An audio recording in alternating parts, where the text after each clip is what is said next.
Bonjour à tous, dans cette vidéo de 5 minutes, nous allons vous présenter qu'est-ce que c'est que le cancer.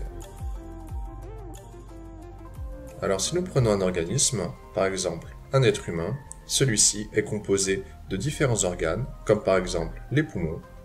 Si nous zoomons un peu à l'intérieur, ces organes sont eux-mêmes composés de différentes structures, comme les alvéoles pulmonaires qui servent à respirer. Si nous continuons encore de zoomer, à l'intérieur de ces structures, nous pouvons trouver différents tissus qui sont eux-mêmes composés de différentes cellules. Si nous prenons une cellule et que nous regardons à l'intérieur ce qui s'y passe, nous pouvons voir que celle-ci est composée de différents organelles, comme par exemple le noyau. Encore une fois, si nous zoomons à l'intérieur du noyau, nous allons découvrir une structure que tout le monde connaît, l'ADN.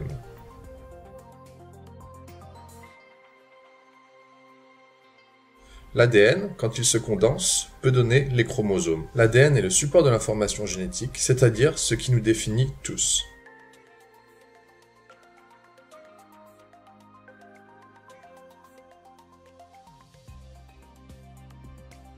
Alors maintenant, nous allons revenir à la problématique principale, qu'est-ce que c'est que le cancer?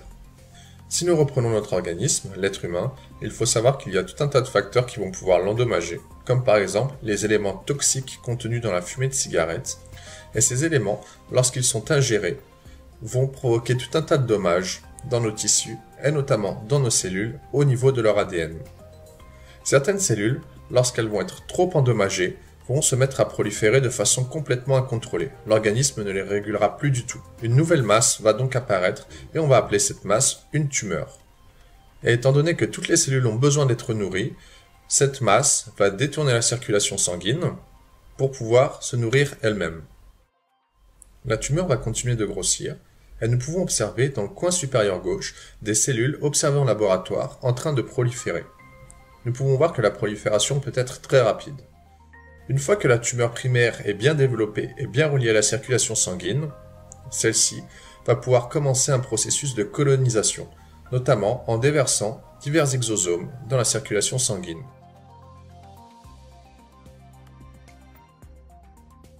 Les exosomes sont des microparticules cancéreuses qui permettent de conditionner et de préparer de nouveaux endroits à coloniser.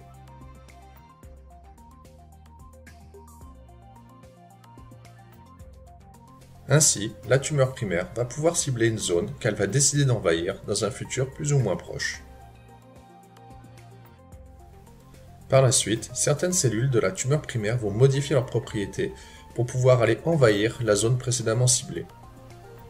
Il faut savoir que ces cellules devront résister à toutes les contraintes mécaniques, physiques et chimiques de la circulation sanguine. Une fois préparées, ces cellules cancéreuses vont pouvoir être déversées dans la circulation sanguine et aller atteindre la zone précédemment ciblée. Une fois dans la circulation sanguine, la cellule cancéreuse devra se protéger et se camoufler, notamment des différentes cellules du système immunitaire qui vont essayer de la reconnaître et de la détruire.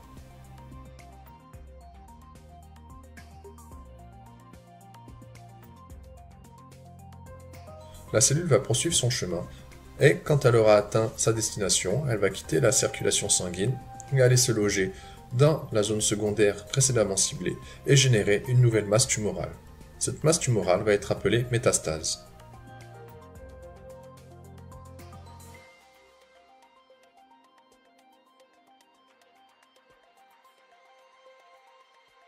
Cette nouvelle masse tumorale ou métastase va elle aussi détourner la circulation sanguine pour pouvoir survivre.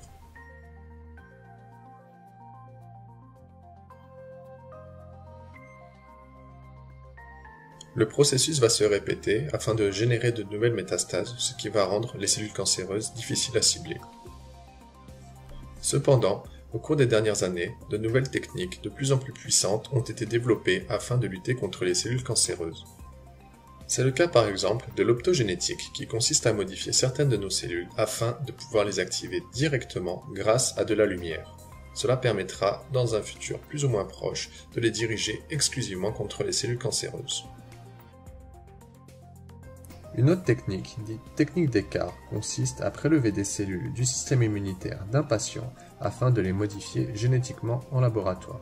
Les modifications génétiques effectuées vont permettre d'en faire des supercellules qui vont par la suite être capables de reconnaître beaucoup plus efficacement les cellules cancéreuses que des cellules immunitaires normales.